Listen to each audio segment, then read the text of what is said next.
சோழ தேசமே வெற்றி வணக்கம். தாய் பிள்ளை உறவம்மா உனக்கும் எனக்கும். இனி அடுத்த சில நிமிடங்கள் அனல் பறக்கும். உலக தமிழர்களின் உள்ளங்களிலும் இல்லங்களிலும் ஒரே பேர் ஒலிக்கும். இதோ சோழ மண்ணில் தமிழக வெற்றி கழகத்தின் வெற்றி தலைவரே, தர்மத்தாயின் தவ புதல்வரே, வருக வருக வருக.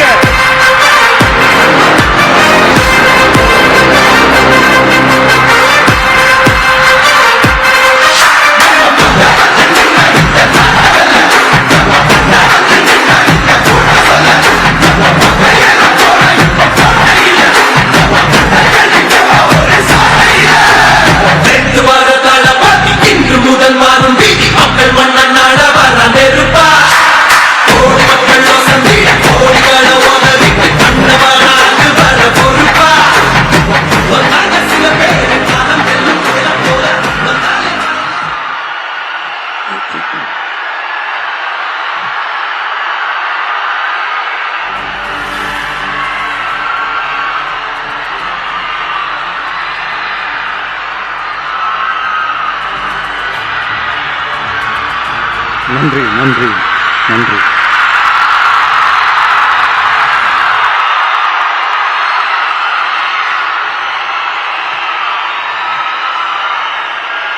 நான் போன மீட்டிங்ல வேலூர்ல பேசும்போது சொல்லியிருந்தேன், தமிழ்நாடு தான் விஜய், விஜய் தான் தமிழ்நாடு அப்படின்னு நான் சொல்லியிருந்தேன். அது ஏன் அப்படி சொன்னேன் அப்படின்னா, தமிழ்நாட்டு மக்களுடைய ஒரே பிரதிநிதியா, உண்மையான ஒரு பிரதிநிதியா நாம மட்டும்தான் இருக்கிறோம் அப்படின்றதுக்காக தான் அப்படி நான் சொன்னேன். அப்புறம் அந்த தேர்தல் பத்தியும் நான் சொல்லியிருந்தேன். தமிழ்நாடு வர்சஸ் ஸ்டாலின் சார், அதாவது விஜய் வர்சஸ் ஸ்டாலின் சார், அதையும் நான் சொல்லியிருந்தேன். அப்புறம் இன்னொரு கேள்வியும் கேட்டிருந்தேன். இது தமிழ்நாடு சட்டசபைக்கான ஒரு தேர்தல், இதை ஏன் தமிழ்நாட்டுக்கும் டெல்லிக்குமான ஒரு எலெக்ஷன் சொல்றீங்க அப்படின்னு நான் கேட்டிருந்தேன். உடனே விஜய் பாஜகவுக்காக பேசுறாரு அப்படின்லாம் திருச்சி பேச ஆரம்பிச்சுட்டாங்க. அப்புறம் ரெகுலரா ஒண்ணு பண்ணுவாங்கல்ல, நம்மளுடைய சிறுபான்மை சகோதரர்களை பயமுறுத்தி பயமுறுத்தி ஒரு ஏமாத்து வேலை ஒண்ணு செய்வாங்கல்ல, அது இனிமே அவங்களால தொடர்ந்து செய்ய முடியாதுன்னு அவங்களுக்கு தெரிஞ்சு போச்சு. அதனாலதான் நான் என்ன பேசினாலும் அதை திருச்சி பேசுறது, அந்த தில்லு முள்ளு வேலைகள்லாம் அவங்க செய்ய ஆரம்பிச்சிட்டாங்க. சென்னையில டெல்லி டெல்லின்னு கூவுறதும், அடிக்கிற கொள்ளைக்கு ரைடு வந்துட்டா டெல்லிக்கு வெள்ளை குடை பிடிக்கிறதும்,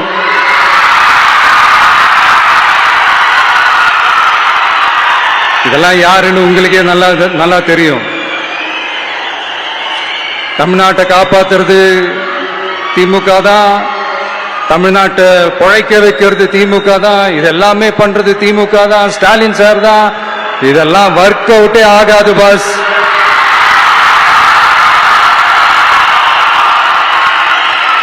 சின்ன பசங்களா சொல்ல ஆரம்பிச்சிட்டாங்க, ஓம் சக்தி பராசக்தி, திமுக ஒரு தீய சக்தி.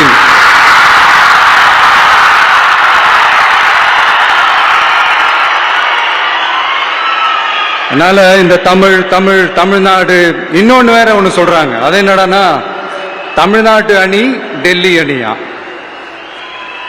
கிரிக்கெட்ல கூட தமிழ்நாட்டு அணியை டெல்லி அணியால தொட்டு கூட பார்க்க முடியாது.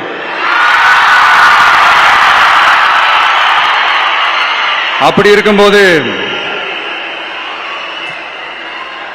கிரிக்கெட்லயும் விசில போடுறது தமிழ்நாடு தான். சிஎஸ்கே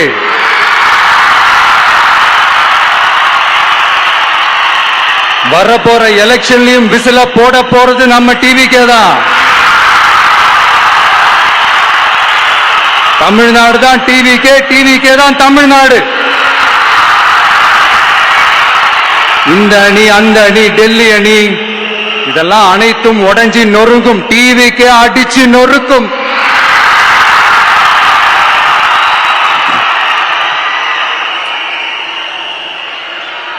எனக்கும் என்னுடைய மக்களுக்கும் நடுவுல வேற யாராலையும் உள்ள நுழையவே முடியாது. இது ஒரு அம்மா பையன் உறவு, அப்பா புள்ள உறவு, அண்ணன் தங்கச்சி உறவு, அண்ணன் தம்பி உறவு, அக்கா தம்பி உறவு. இது சும்மா ஒரு எலெக்ஷனுக்கு வந்த உறவு அப்படின்னு நினைச்சிடாதீங்க. இது இயற்கையாகவே அமைஞ்ச உறவு. இது எவ்வளவு டீப்பான உறவுன்றது நான் உணர்ந்திருக்கிறேன். அதே மாதிரி நம்ம தமிழ்நாடு மக்களும் இதை உணர்ந்து இருக்கிறாங்க. இன்னும் சிம்பிளா சொல்லணும்னா, மத்தவங்களுக்கு வேணா இது எலெக்ஷன், ஆனா எனக்கும் என்ன நேசிக்கிற மக்களுக்கும் it is an emotion.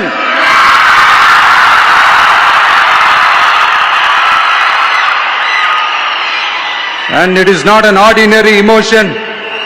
It is a powerful oceanic emotion. இப்படி இருக்கும்போது வீட்டுக்கு வீடு விஜய், தமிழ்நாட்டுக்காக விஜய், வெற்றி பேரணியில் தமிழ்நாடு, இதெல்லாமே 100% இந்த எலெக்ஷன்ல அது ப்ரூவ் ஆகும்.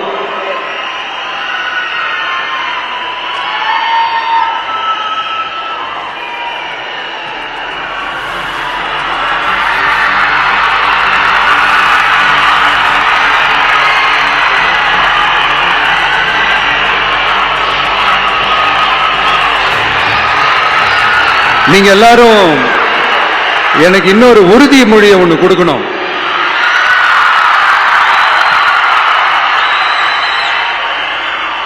ஊழலற்ற உண்மையான சமூக நீதியை நிலைநாட்ட நம்ம ஆட்சியை அமைப்பீங்க தானே? உங்களை தான் கேட்கிறேன், நம்ம ஆட்சியை அமைப்பீங்க தானே? இந்த விஜய்க்கு ஒரு வாய்ப்பு கொடுப்பீங்க தானே? உண்மையிலே கொடுப்பீங்க தானே? இந்த விஜய நம்புறீங்க தானே? ஒவ்வொரு வீட்லயும் விசில் சத்தம் கேட்கும் தானே? அந்த விசில் சத்தம் ஒவ்வொரு பூத்திலையும் புயலா ஒலிக்கும் தானே? Thank you, thank you, thank you.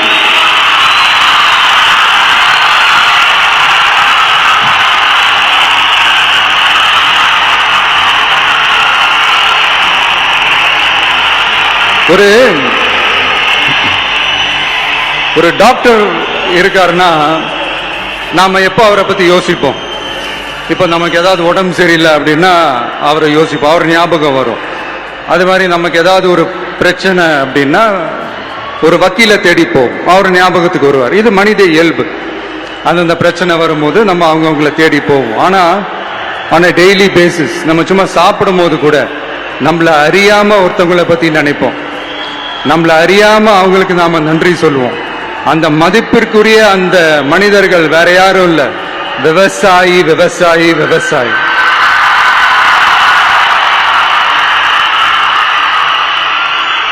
அவங்க பார்க்கறதுக்கு வேணா சாதாரணமா இருப்பாங்க, ஆனா அவங்க சாதாரணமான மனிதர்கள்லாம் கிடையாது.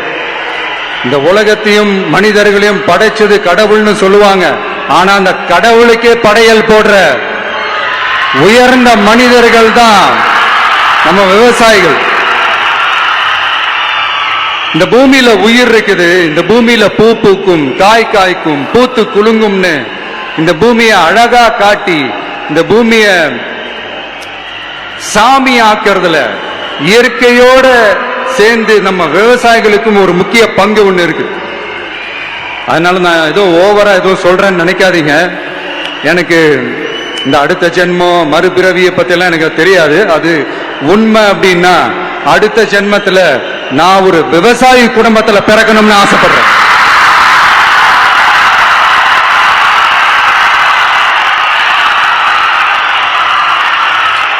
எனக்கு விவசாயத்தை பத்தி டீட்டெயில்டா தெரியாதுதான், நான் ஒத்துக்கிறேன்.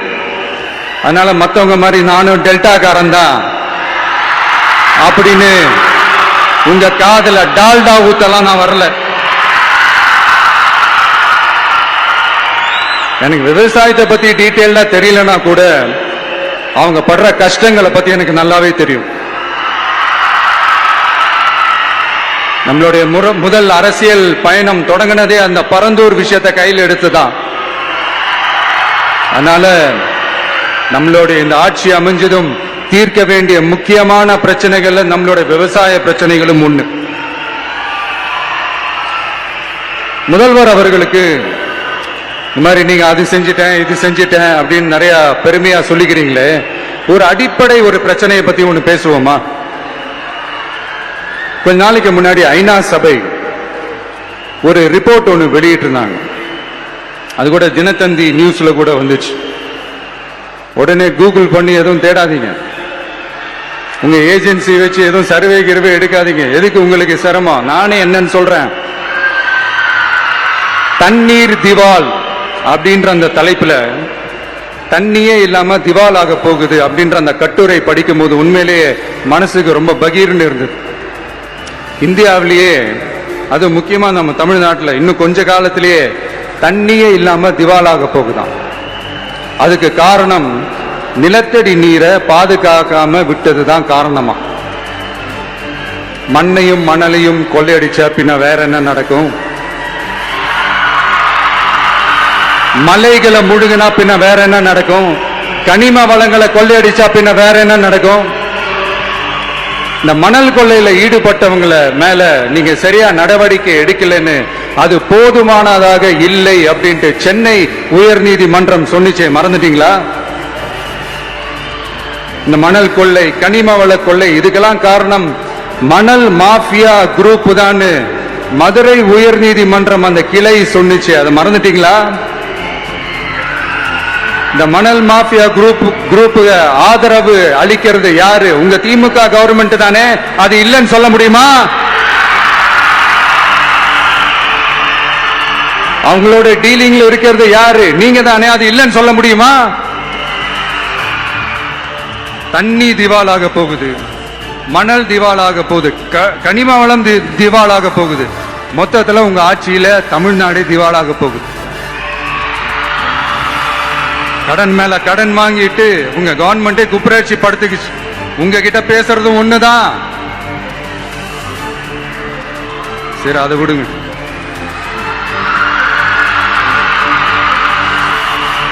நம்ம விவசாயிகள் கஷ்டப்பட்டு விளைய வச்ச அந்த நெல் எல்லாம் மழையில நனைஞ்சி வீணா போச்சே. டெல்டா காரன்னு சொல்லிக்கிற நீங்க அதை ஏதாவது கவனிச்சிங்களா? அவங்களுடைய போராட்டம் எதுக்காவது கூட போய் நின்றுக்கிறீங்களா? கூண்டாஸ்ல மட்டும் போடுவீங்க. இதானே உங்களுடைய அந்த சாதனை. பரந்தூர் பிரச்சனை உங்களுடைய உண்மையான நிலைப்பாடு என்ன? மேல்மா விஷயத்துல உங்களோட உண்மையான நிலைப்பாடு என்ன? தமிழகத்தில் இருக்கிற எல்லா ஆறுகளையும் இணைப்போம், இந்தியாவிலேயே நாங்க தான் அதை பத்தி ஃபர்ஸ்ட் யோசிச்சோம் அப்படின்னு பெருமையா சொல்லிக்கிற இந்த திமுக கவர்மெண்ட் அவங்களுடைய நாக் என்னன்னு சொல்லவா? இந்த மாதிரி பெரிய பெரிய திட்டங்கள்லாம் ஆட்சிக்கு வந்த உடனே செய்ய மாட்டாங்க. அந்த ஆட்சி முடிகிற டைம்ல, அந்த கடைசி 6 மாசம், அந்த 1 வருஷம், அந்த 1.5 வருஷத்துல அதுக்கான திட்டத்தை கொண்டு வருவாங்க, அதுக்கான அடிக்கலை நாட்டுவாங்க. அதுக்கப்புறம் எலெக்ஷன் வரும், தோத்துருவாங்க. கேட்டா எங்க ஆட்சி தான் முடிஞ்சிருச்சு அப்படின்னு நாடகம் ஆடுவாங்க. இல்ல, நான் தெரியாம தான் கேட்கிறேன். மக்கள் மேல உங்களுக்கு உண்மையிலே அந்த அக்கறை இருந்துச்சுன்னா ஆட்சிக்கு வந்த உடனே இந்த மாதிரி பெரிய பெரிய திட்டங்கள்லாம் ஸ்டார்ட் பண்ண வேண்டியது தானே. அதனால ஆட்சி முடியும் போது அடிக்கல் நாட்டுறது. ஓட்டுக்காக என்னென்னலாம் பேசுவீங்க, ஆனா மக்கள் இதெல்லாம் நம்புறதுக்கு அவங்க ஏமாளிங்க நினைச்சீங்களா? மக்களே, நம்மளுடைய ஆட்சி அமைஞ்சதும் இந்த மாதிரி பெரிய பெரிய திட்டங்கள்லாம் உடனே ஸ்டார்ட் பண்ணுவோம். அதை அந்த 5 வருஷத்துக்குள்ள அதை முடிக்கவும் ட்ரை பண்ணுவோம். இப்படிலாம் நம்ம பேசினா காவிரி பிரச்சனையில உன் கருத்து என்ன, முல்லை பெரியார் பிரச்சனையில உன் கருத்து என்ன, இப்படிலாம் அதெல்லாம் பத்தி உனக்கு என்ன தெரியுமா அப்படின்னு கேட்க ஆரம்பிச்சிருவாங்க. ஐயா, உலக மகா மேதைகளே, ROV, ரிமோட்லி ஆபரேட்டட் வெஹிக்கிள், அதை வச்சு தண்ணிக்குள்ளேயே போய் அணைகளோட உறுதித்தன்மையை ஆராய்ச்சி பார்க்கிற வரைக்கும் நான் எல்லாம் தெரிஞ்சுதான் வச்சிருக்கிறேன். ஒருத்தன் சைலண்டா இருக்கான், அமைதியா இருக்கான்னா உடனே அவனுக்கு எதுவுமே தெரியாதுன்னு நினைச்சிடாதீங்க. சும்மா கருத்து சொல்லிக்கிட்டு கம்பு சுத்திக்கிட்டு இருந்தா எல்லாமே நடந்துருமா? நசன் பேசி பேசி அதை கேட்டு மக்கள் வெறுத்து போயிட்டாங்க. உருப்படியா ஏதாவது யோசிங்கயான்னு மக்கள் நினைக்கிறத யாருக்கு தெரியுதோ தெரியலையோ, எனக்கு அது நல்லாவே தெரியுது. உரிய இடத்துக்கு போய் சம்பந்தப்பட்டவங்களோட பேசி அதுக்கான சொல்யூஷன் என்னன்னு தெரிஞ்சுக்கிட்டு அதை ப்ராப்பரா எக்ஸிக்யூட் பண்ணணும். அடுத்து நம்மளுடைய கடல் விவசாயிகளான நம்மளுடைய மீனவர்களோட பிரச்சனைக்கு அப்பப்ப எந்திரிச்சு கடிதம் எழுதிட்டு திரும்ப தூங்க போயிடுவார். அவ்வளவுதான், அதோட அது அப்படியே கிடக்கும். மானே தேனே பொன்மானே இப்படிலாம் கடிதம் எழுதுறதெல்லாம் வேலைக்கே ஆகாது. ஒன்றிய அரசுக்கு அந்த உண்மையான உணர்வு பூர்வமான அந்த அழுத்தத்தை கொடுக்கணும். நம்ம மீனவர்கள் மேல அவங்க கையே வைக்க கூடாது, கையே வைக்க விடக்கூடாது. அவங்களுக்கான அந்த பாதுகாப்பு பக்காவா இருக்கணும். அதுதான் நம்மளுடைய ஒரே அஜெண்டா. மீனவர்களே, அடுத்து நம்மளுடைய ஆட்சி தான். கவலைப்படாதீங்க, தைரியமா இருங்க, உங்களுக்கான பாதுகாப்பு பக்காவா இருக்கும். இப்படி இருக்கும்போது அடுத்ததும் நாங்க தான் அப்படின்னு சிஎம் சார் சொல்லுவாங்க. அதெல்லாம் நடக்கவே நடக்காது. 2வது முறை வந்ததெல்லாம் சரித்திரமே கிடையாது. இந்த சைனால கிரேட் வால் ஆஃப் சைனா கேள்விப்பட்டிருப்பீங்க. அதோடைய நீளத்தை விட பெரிய டாஸ்க் இது. ஆனானப்பட்ட அவங்க அப்பாவாலே முடியல.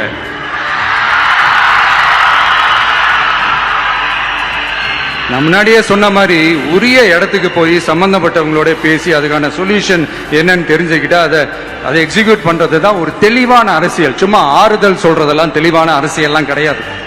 அதெல்லாம் ஒரு ஹம்பக் அரசியல். அரசியலுக்கு வந்துட்டா கலெக்ஷன் பார்க்கலாம் அப்படின்றதெல்லாம் அரசியல் கிடையாது. உண்மையிலே மக்களுக்கான அந்த உழைப்பு இருக்கணும். அதனாலதான் நாம் அரசியலுக்கு வந்திருக்கிறோம். இது எதிரிங்களுக்கு நல்லாவே தெரியும்.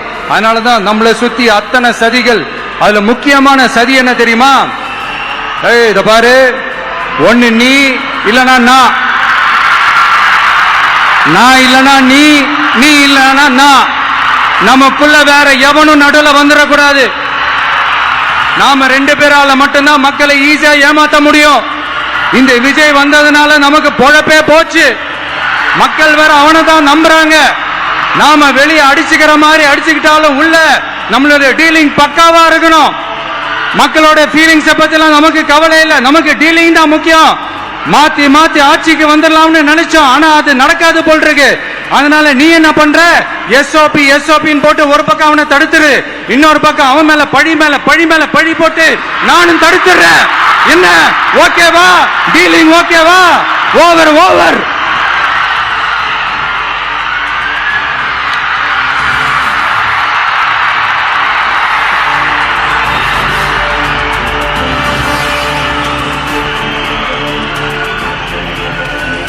இல்லைங்க, உண்மையிலேயே சிரிக்கிறதா என்ன பண்றதுன்னு எனக்கு தெரியல. உண்மையிலே இப்படிதான் இருக்கு அவங்க டீலிங்லாம்.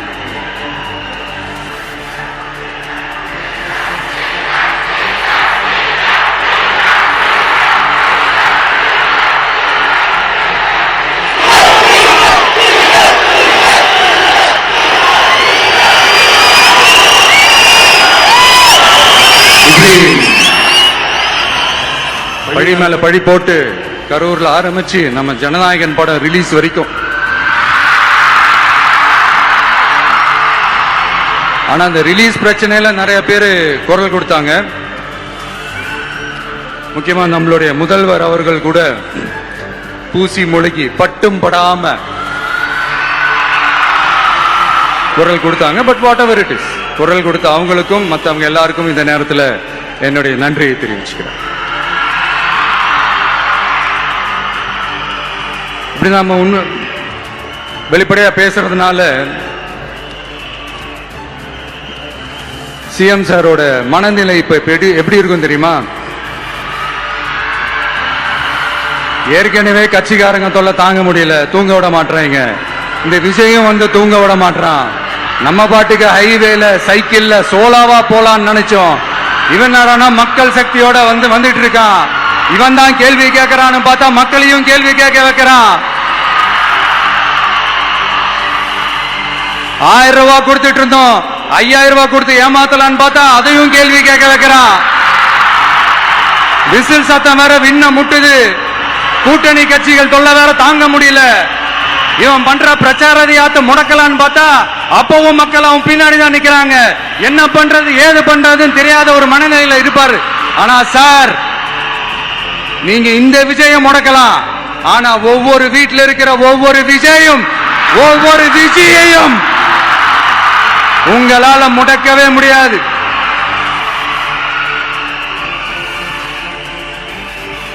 அவங்களாம் ஆல்ரெடி பிரச்சாரத்தை ஸ்டார்ட் பண்ணிட்டாங்க சார். வீட்லயே குடும்பம் குடும்பமா இறங்குவாங்க பாருங்க பிரச்சாரத்துக்கு. அப்ப உங்களால மட்டும் இல்ல, எந்த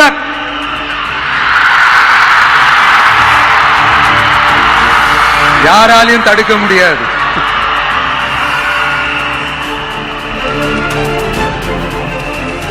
நம்ம டவுன் சவுத்ல ஒரு ஊர்ல உங்க அப்பாவுக்கு வெங்கல சிலை வைக்கணும்னு ட்ரை பண்ணீங்கல்ல, அதுக்கு சுப்ரீம் கோர்ட் என்ன சொன்னாங்க? மக்களோட பணத்துல யாருக்கு புகழ் பாட பாக்குறீங்க அப்படின்னு கேட்டாங்கல்ல. அதுக்கு என்ன அர்த்தம் தெரியுமா? ஊரா வீட்டு நெய்யில உங்க வீட்டுக்கு ஸ்வீட் செய்யாதீங்க. எப்படி? ஊரா வீட்டு நெய்யில உங்க வீட்டுக்கு ஸ்வீட் செய்யாதீங்கன்னு அர்த்தம். மக்களோட ஒரு அடிப்படை வாழ்வாதாரத்துக்கு ஏதாவது பிரச்சனைக்குன்னு கேட்டா நிதி சுமைன்னு சொல்றீங்க.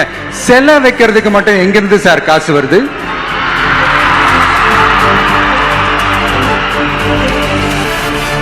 முதல்ல மக்களுக்கு அந்த சோறுக்கு வழி பாருங்க சார். செல வைக்கிறத பத்திலாம் அப்புறமா யோசிக்கலாம். கேஸ் சிலிண்டருக்கு மானியமா 100 ரூபாய் தரேன்னு சொன்னீங்களே, என்னாச்சு? கரும்புக்கு ஆதார விலையா 4000 ரூபாய் தரேன்னு சொன்னீங்களே, என்னாச்சு? ரொம்ப நாள் கல்யாணமே ஆகாம இருக்கிற பெண்களுக்கு அவங்களுடைய கல்வி தகுதிக்கு ஏற்ப அரசு வேலை கொடுப்போம்னு சொன்னீங்களே, என்னாச்சு? இதெல்லாம் வெறும் சாம்பிள் தான். இதோட ஹைலைட் ஒண்ணு இருக்கு. மாநில அரசால முடியவே முடியாதுன்னு தெரிஞ்சுக்கிட்டோம், நாங்க வந்தா நீட்டை ஒழிப்போம். ஆகா ஆகா ஆகா ஆகா, எவ்வளவு பெரிய ஒரு மோசடி இது! கேட்டா நாங்க தான் முன்மாதிரி ஆட்சின்னு சொல்லுவாங்க. மோசடி ஆட்சி. மோசமானவங்களே முக்கியமானவங்க கேள்விப்பட்டிருக்கிறீங்களா? அந்த மாதிரி மோசடி ஆட்சியிலே முக்கியமான ஆட்சி இந்த திமுக ஆட்சி. மக்களே, மக்களை நேசிக்கிற விஜய் வேணுமா? மக்கள் விரோத ஆட்சி நடத்துற ஸ்டாலின் சார் வேணுமா?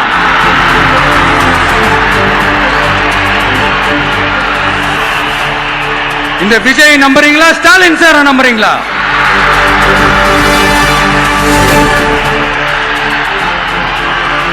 இந்த சத்தத்துக்கு அர்த்தம் தெரியுமா சார்? ஸ்டாலின் தொடரட்டும் அப்படின்னு அர்த்தம் கிடையாது. தீய சக்தி திமுக ஆட்சி மறையட்டும், தூய சக்தி டிவிக்கு ஆட்சி வரட்டும். நானும் உதிக்கட்டும்னு சொல்லாம்னு நினைச்சேன், பார்த்தா அதை வேற திருச்சி பேச ஆரம்பிச்சிருவாங்க. திருநெல்வேலியில, நாங்குநேரியில இப்போ ரீசெண்டா ஒரே லைன்ல சொல்லணும்னா, நம்ம நண்பர் ஒருத்தர் ட்வீட் போட்டிருந்தாரு, அதையே சொல்றேன். ஸ்டாலின் தொடரட்டும், சட்டம் ஒழுங்கு சந்தி சிரிக்கட்டும். இதுதான் அந்த பிரச்சனைக்கு ஒரே லைன்.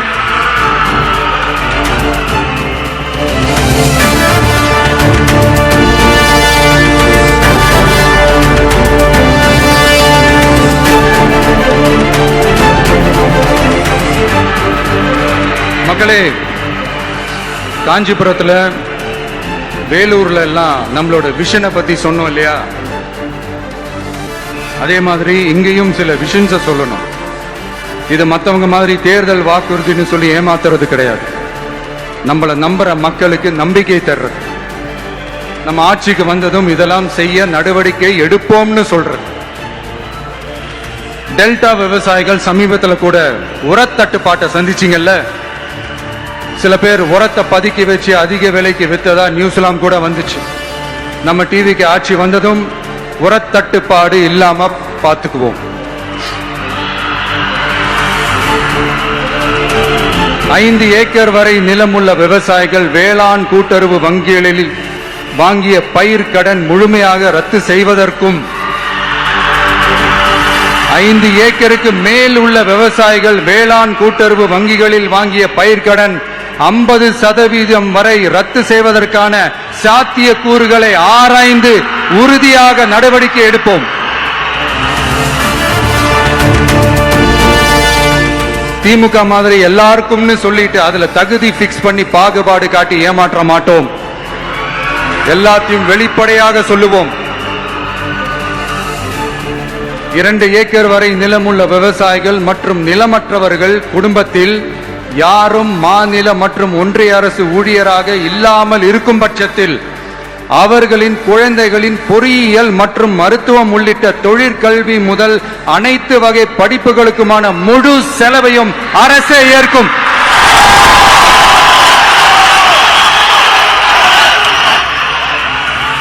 விவசாயிகளின் விருப்பத்திற்கு எதிராக எந்த திட்டமாக இருந்தாலும், ஒன்றிய அரசின் நெருக்கடியே இருந்தாலும் அந்த திட்டத்தை உங்களுடைய டிவிகே ஆட்சி முழுமையாக நிராகரிக்கும். எப்போதும் விவசாயிகளின் பக்கமே நம் ஆட்சி நிற்கும். கொள்முதல் நிலையங்களில் முறையாக நெல் மூட்டைகள் பாதுகாக்கப்படும். நெல் முளைத்து வீணாவதை பார்த்து கொண்டு நமது அரசு சும்மா இருக்காது. போதுமான கொள்முதல் நிலைய வசதிகள் ஏற்படுத்தப்படும். அதே போல கொள்முதல் நிலையங்களில் கொள்முதல் செய்வதற்கோ மூட்டை ஏற்றி இறக்கவோ 1 பைசா கமிஷன் வாங்காமல் பார்த்து கொள்ளப்படும். அப்படி கமிஷன் வாங்குவது யாராக இருந்தாலும் கடும் நடவடிக்கை எடுக்கப்படும்.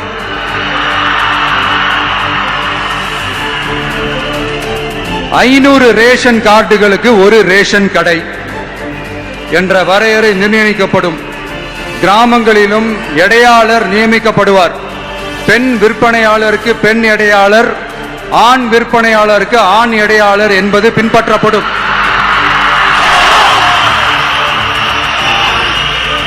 ரேஷன் கடைகளில் அரிசி தவிர அனைத்து பொருள்களும் பாக்கெட் செய்து விநியோகிக்கப்படும்.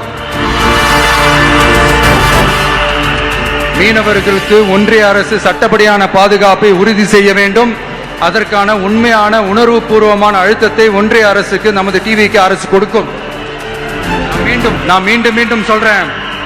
கல்வி, மருத்துவம், ரேஷன், குடிநீர், சாலை வசதி, பஸ் வசதி, இது மாதிரி அடிப்படை விஷயங்களுக்காகத்தான் நம் அரசு முதல்ல முக்கியத்துவம் கொடுக்கும். எனக்கு நம்மளோட குழந்தைகள், நம்ம பெண்கள், நம்ம இளைஞர்கள் லைஃபுக்கு முன்னுரிமை கொடுக்கணும். அரசு வேலை வாய்ப்புகள் மட்டும் இல்லாம தனியார் வேலை வாய்ப்புகளுக்கான வழியையும் உத்தரவாதத்தையும் உருவாக்கணும். அப்படி நாம உருவாக்கிட்டாலே அவங்களுக்கான ரூட்டை நம்ம இளைஞர்கள் அவங்களே தேர்ந்தெடுத்துப்பாங்க. இத்தனை கோடி அத்தனை கோடி ஒப்பந்தம்னு சொல்லி விளம்பரம் மட்டும் செய்யாம உண்மையான ஒப்பந்தம் போட்டு வெள்ளை அறிக்கை வெளியிட்டு அதை செயல்படுத்தினாலே போதும், எல்லாம் தன்னாலே நடக்கும். இங்க என்னனையும் சொல்ல நினைக்கிறேன். இங்க அடுத்து நாங்க தான் நெஞ்ச நிமித்திரி கூவுற யாராச்சும் நாங்க ஊழலே செய்யாதவங்கன்னோ ஊழல் செய்யவே மாட்டோம்னோ நெஞ்ச தொட்டு மனசாட்சியோட சொல்ல முடியுமா? ஆனா நாம இன்னைக்கு இல்ல, ஆட்சிக்கு வந்ததுக்கு அப்புறமும் ஓப்பனா தில்லா கட்ஸா சொல்லுவோம்.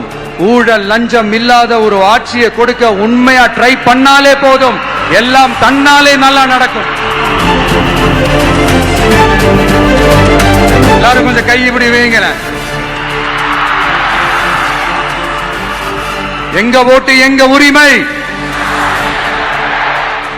எங்களை யாரும் விலைக்கு வாங்க முடியாது.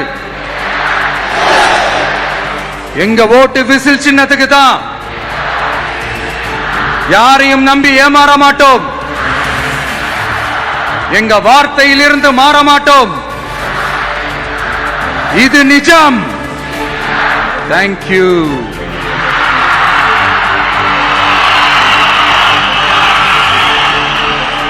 என் நெஞ்சில் குடியிருக்கும் தஞ்சை மக்களே,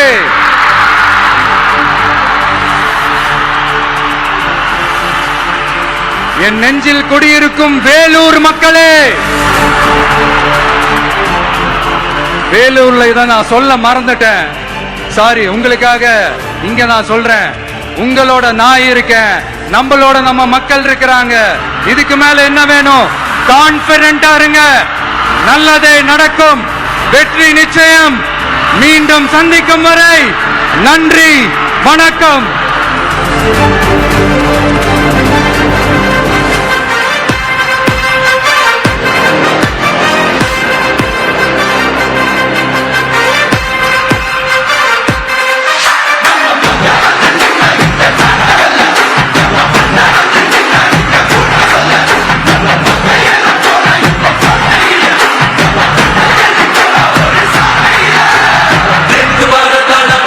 வெற்றி தலைவர் அவர்களுக்கு சிறப்பு பரிசு வழங்க தஞ்சாவூர் மத்திய மாவட்ட கழக செயலாளர் அண்ணன் விஜய் சரவணன் அவர்கள் வருகிறார். நெற்கதிரை வெற்றி கழக கொடி சுற்றிய நெற்கதிரை உயர்த்து பிடிக்கிறார்கள். அந்த கதிர் போல வளரட்டும் கழகம். சோளத்தில் செய்த வெற்றி மாலை விவசாய மண்ணை வணங்கி வெற்றி தலைவர் உங்கள் முன்னால் உயர்த்தி பிடிக்கிறார். அவரை தொடர்ந்து சர்வ மத அடையாளம் மும்மதங்களும் சேர்ந்த கோலை உயர்த்தி பிடிக்கிறார். நிசாம் அலி வழங்குகிறார்.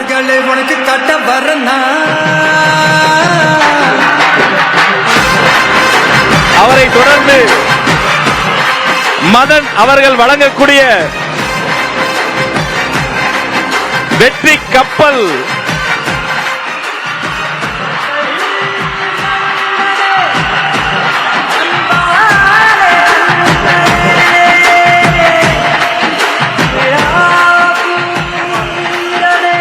அவரை தொடர்ந்து ரமேஷ் அவர்கள் நெற்கதிரை பச்சை நெற்கதிரை பச்சை ஆடை சுற்றி இந்த பச்சை தமிழருக்கு வழங்குகிறார்.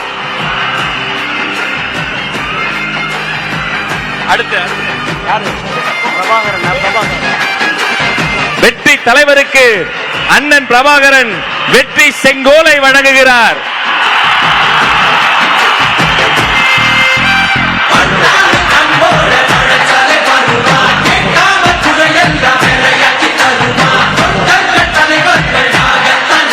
வினோத் ரவி அவர்கள் வாய்மையே வெல்லும் ஒரு சிங்கத்தின் கையில் சிங்கத்தையே தருகிறார்.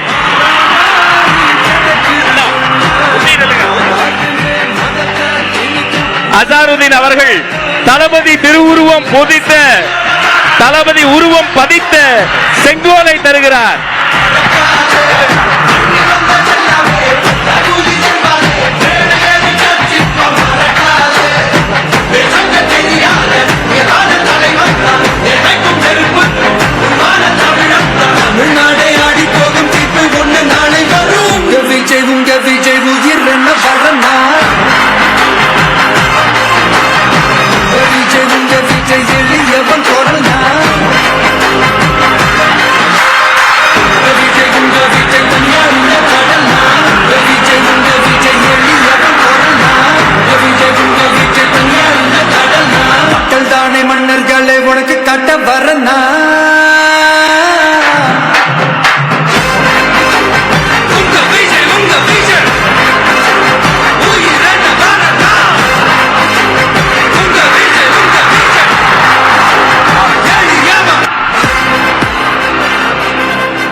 வெற்றி தலைவரின் வேண்டுகோள், தயவு செய்து யாரும் தலைவரின் வாகனத்தை பின்தொடர்ந்து வர வேண்டாம்.